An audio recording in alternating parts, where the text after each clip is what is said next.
मध्य प्रदेश की राजधानी भोपाल में स्थित अटल बिहारी वाजपेयी हिंदी विश्वविद्यालय में उस वक्त हड़कंप मच गया जब विश्वविद्यालय के ऑफिशियल मेल आईडी पर एक मेल आया। ये मेल विश्वविद्यालय को बम से उड़ाने की धमकी का था। जैसे ही विश्वविद्यालय प्रबंधन को इसकी जानकारी लगी, आनन फानन में सभी स्टूडेंट्स को विश्वविद्यालय परिसर से बाहर कर दिया गया। इतना ही नहीं, वहाँ मौजूद टीचिंग स्टाफ और बाकी जो वर्किंग स्टाफ था उन सभी को भी विश्वविद्यालय परिसर से तत्काल बाहर किया गया। ये जो तस्वीरें आप देख रहे हैं, ये तस्वीरें विश्वविद्यालय में उसी वक्त की हैं जब मेल आने की जानकारी हुई और विश्वविद्यालय को खाली करने का फैसला किया गया। आप देख सकते हैं कि कैसे जो बच्चे हैं वो कैंपस से बाहर निकल रहे हैं, यहाँ तक कि जो बाकी का स्टाफ है वो भी बाहर निकल रहा है। हालांकि इस मेल की जो सूचना है तत्काल जो पुलिस है उसको दी गई और पुलिस ने फिर वहाँ पर छानबीन की। लेकिन इन सबसे ज़्यादा बड़ी बात और जो दिलचस्प बात है वो ये एक मेल है जो विश्वविद्यालय के ऑफिशियल मेल आईडी पर आया है।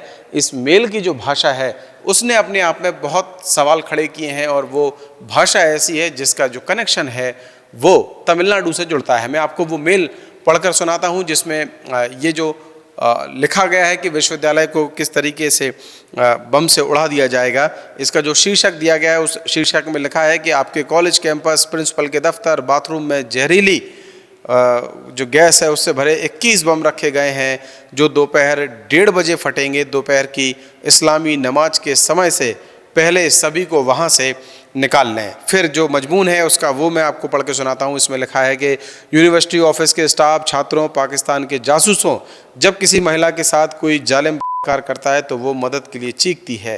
पहले वह उन लोगों का ध्यान खींचने के लिए चीखती है जो उसकी मदद कर सकते हैं और फिर वो कारियों द्वारा पहुँचाए गए भयानक दर्द के कारण चीखती है। अब जब उस महिला के साथ वो जालिम बलात्कार कर रहा होता है, अगर पत्रकार और मीडिया कर्मी बनकर आए 4 और जालिम भी उतनी ही जोर से चिल्लाने लगें तो क्या पीड़ित की चीख को किसी को सुनाई नहीं देंगी। तमिलनाडु में ठीक यही हो रहा है। मैं तमिलनाडु में तमिल महिलाओं के साथ हुए हजारों ऐसे बलात्कारों की बात नहीं कर रहा हूं जिनकी रिपोर्ट तक नहीं लिखी गई। मैं तो मां तमिलनाडु के साथ हो रहे की बात कर रहा हूं। मीडिया कर्मियों को पैसे देकर मीडिया की जगह पर कब्जा करवाया जा रहा है ताकि वे सिर्फ 2 ही बातें फैलाएं, इस निकम्मी डीएमके सरकार की तारीफें या उदयनिधि की आलोचना को कमज़ोर करने के लिए ज़ोर शोर से शोर मचाना। तमिलनाडु का मौजूदा राजनीतिक ढांचा बहुत सीधा साधा है। एनजीओ और पेटा व फोर्ड फाउंडेशन जैसे अपने निजी स्वार्थों वाले संगठन जो असल में विदेशी लुटेरे हैं, कुछ ट्रस्टों को भारी मात्रा में चंदा देते हैं। ये ट्रस्ट ही तमिलनाडु में इन विदेशी ताकतों का एजेंडा आगे बढ़ाने में मदद करते हैं।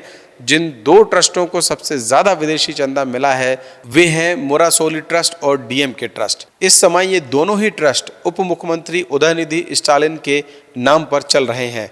फिर इन अरबों खरबों की संपत्ति वाले ट्रस्टों का इस्तेमाल वोट खरीदने, मीडिया को खरीदने, अखबारों को खरीदने, अलग अलग पत्रकारों को खरीदने और यहाँ तक कि सरकारी अफसरों, ब्यूरोक्रेट्स को खरीदने के लिए किया जाता है।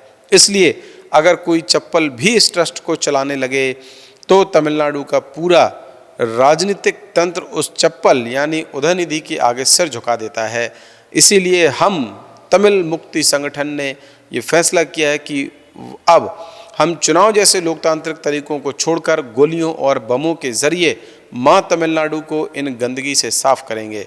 आज आपकी यूनिवर्सिटी कॉलेज में हुआ धमाका हमारी ताकत का एक जीता जागता सबूत है। अगर 2026 के चुनाव में डीएमके जीत जाती है तो जीत के तोहफे के तौर पर उन्हें अपने परिवार के किसी सदस्य को खोना पड़ेगा। तो यही वो धमकी भरा जो मेल है आया था। हालांकि ये मेल कहाँ से भेजा गया है, भेजने वाला कौन है, इसके बारे में जब तक मैं आपको ये जानकारी दे रहा हूँ तब तक जानकारी नहीं लगी थी। लेकिन पुलिस को जैसे ही इस मेल की सूचना मिली है वैसे ही जो इन्वेस्टिगेशन है वो शुरू कर दिया गया है और ये पता लगाने की कोशिश की जा रही है कि आखिरकार ये मेल भेजने वाला जो शख्स है वो कौन है, या जिस संगठन की ओर से ये दावा किया जा रहा है कि वो मेल भेजा गया है क्या वाकई में वो सही है।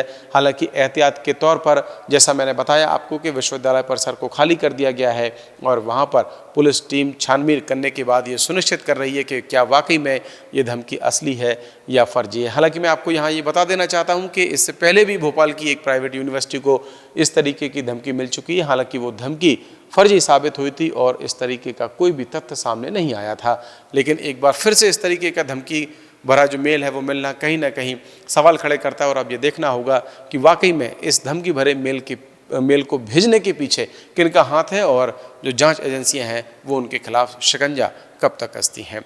हमारी ये रिपोर्ट अगर आपको पसंद आई हो तो आप हमें कमेंट करके बता सकते हैं, और अगर अभी तक आपने द प्रेस हिंदी को लाइक और सब्सक्राइब नहीं किया है तो अभी करें और मुझे दें इजाज़त। नमस्कार।